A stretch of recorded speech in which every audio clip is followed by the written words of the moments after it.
Welcome back to the One Network, our final segment with Neil Kramer, writer, speaker, and philosopher. And really, I wouldn't want to sell him short there because, you know, for my money, a lot of the people that are emerging in this field of whether it be consciousness, metaphysics, spirituality, however we want to phrase these things, really the study of conscious evolution in these transformational times.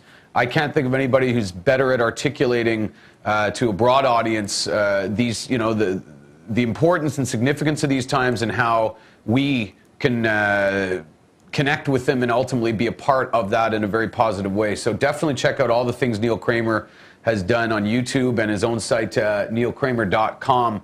I know we had one pop culture reference already, Neil, but I'll throw in another one. When the show Heroes started on NBC, I don't know if you're familiar with it.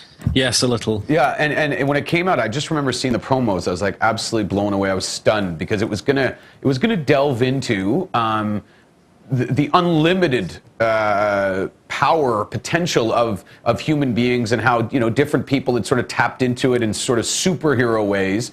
But the foundation of the series was how that we all have these abilities within us, and we're just this incredible untapped field of potential to do literally everything we want, fly, you know, burn, you know, do all these types of things. And of course, the series, maybe year one, it was okay in sort of delving into those areas, and then it just unfortunately deteriorated into some mishmash of craziness that made no sense to any of the people that were on board at the beginning. But the tagline for year one, which stands out after I've seen some of the stuff you've done recently, was "Save the cheerleader, save the world." There was this connection between this particular character and whatever. And one of the great interviews I came across recently of yours was "Fix yourself, fix the world." And for some people, that might seem, you know, fantastical or something, you know, a clever notion. But in fact, this is the absolute science of the micro to macro, isn't it? Yes, it is. And it gives us a clue, really, as to how this place holds itself together. And I very much feel it was, I would say initially it was a belief, and then it was a feeling, and now it's a knowing, that the universe does indeed sustain itself through our ability to conduct consciousness. We give reality its form. We hold it in place, not anything else. We do it. Conscious beings do it. And so if you think about that and mull that over, you could say that this path of unfoldment doesn't come before us, it doesn't come behind us, it's not next to us, it actually unfolds from within us, from the inside out. And when you start to understand that, you realize that your generation of reality, your responsibility in creating a part of the reality field around you, is immense and is really significant. And that's another thing that people often don't remember, is their own significance in this, not from an egoic point of view, just from a totally normal, organic point of view. And if we are generating reality, then our consciousness and the vessel through which we conduct that, i.e. our person, our narrative, our brain, the purer that is, the deeper the experience of consciousness and the stronger effect we have on the reality we create around us. So therefore, if we concentrate on purifying that vessel, i.e. becoming better men and women, becoming stronger and clearer and truer, and fundamentally, this is a kind of trendy word nowadays, but to become a more authentic individual, when we do that, we actually affect, in a very real, concrete sense, the world around us. And so you don't begin by throwing yourself at the world and helping all the symptoms of these things, the effects. You go to the roots of it. You go to the very roots of it. This leads us into our own experience of consciousness. So rather than seeing ourselves as pieces on a chessboard, we say that we actually generate the chessboard. It's like a hologram that is beamed from all the people who perceive that thing. And so if you want to change that chessboard, there's no point in trying to shuffle the pieces around or move the board to a different place or repaint it. That's just, you know, decoration. What you have to do is go to the place from which that form is constructed, and that is from within us. So we have to begin to work on ourselves, and that's what my teaching of the inner work is all about, that I teach in workshops, and that I have a forthcoming book out on that very subject, which is how do we purify this vessel? How do we charge our consciousness? And how do we actually apply that? How do we engage with the world in that manner? So there is some profound philosophy in that, yes, of course, but there's also very, very direct, hands-on, experiential encounter, because that's, at the end of the day, what matters to me. You can have all the great theories in the world, but I always say, how does that affect the way you behave when you stood in the grocery line?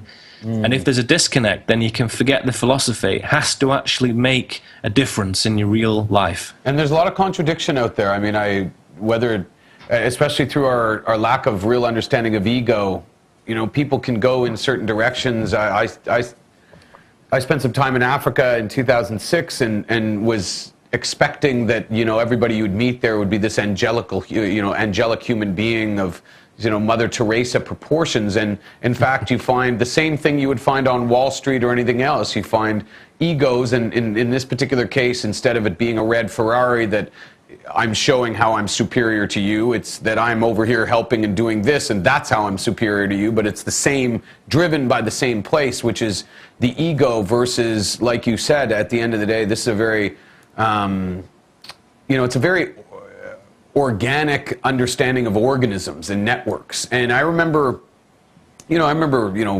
sitting around when I was, in my teens with guys where, late night, we're all, high or drunk or whatever we are, and somebody's staring up at the stars saying, what if this planet is actually just a cell and it's the size of an atom and we're actually just microbes on a bigger human being? Everybody throws out these sort of wild,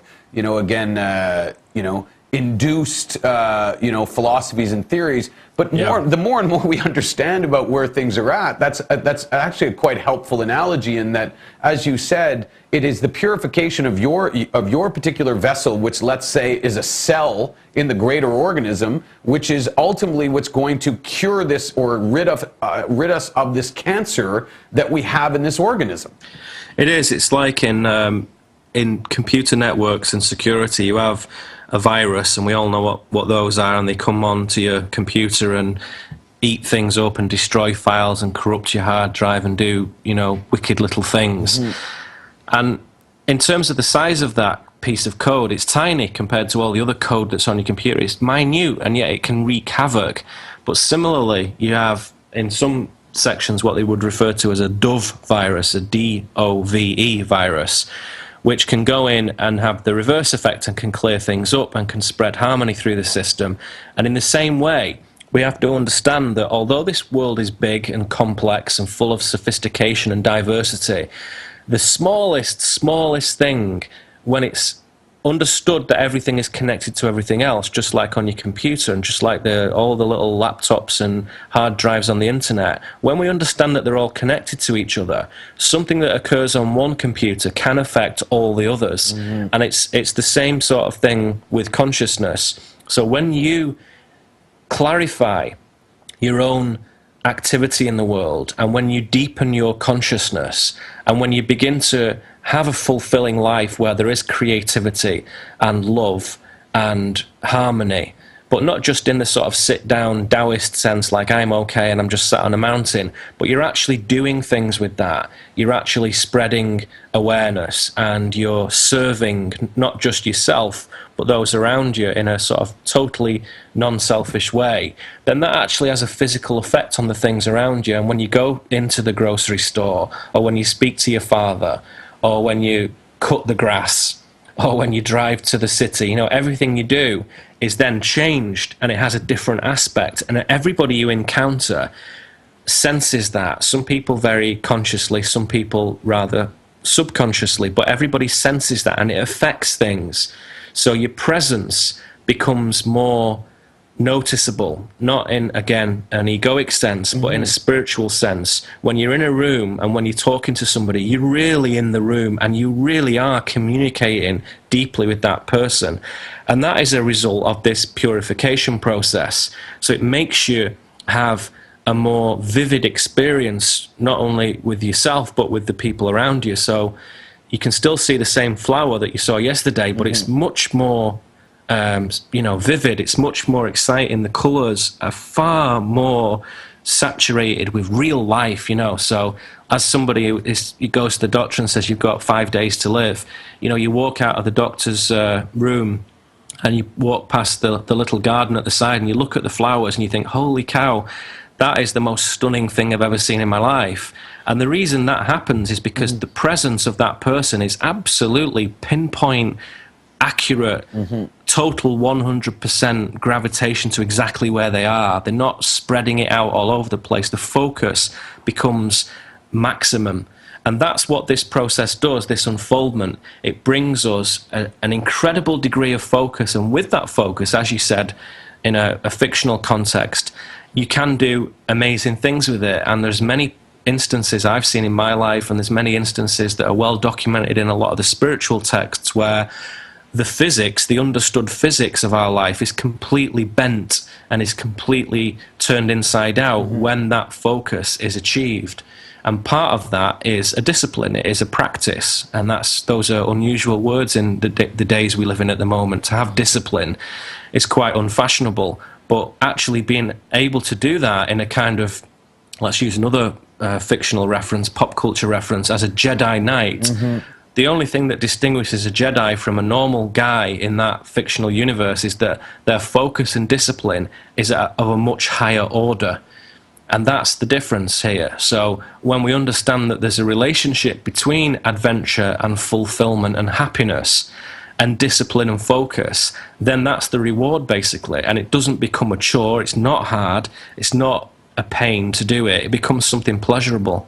Wow, I'm ready to get up and run a 100-meter dash in a 90-meter gym right now, because that is a very inspirational, and it's, it's hard to be moved while you're actually in the middle of hosting a show, but I can tell you that really excites me, and really, again, so well crystallized and articulated that it's hopefully much easier for people to identify and understand how the personal contribution and that commitment to just purifying yourself, not in some moral way, not in some sort of evangelical Christian way, but literally, again, from a scientific way, so that all your antennas are maximum, that everything is on and not just slightly on. And then what do you give yourself? You give yourself the ultimate gift of unlimited potential and adventure that we couldn't even begin to grasp. Before we let you go, Neil, when people ask you that in a super practical way, what's the Neil Kramer laundry list for purification? What do you tell people that they can do right away?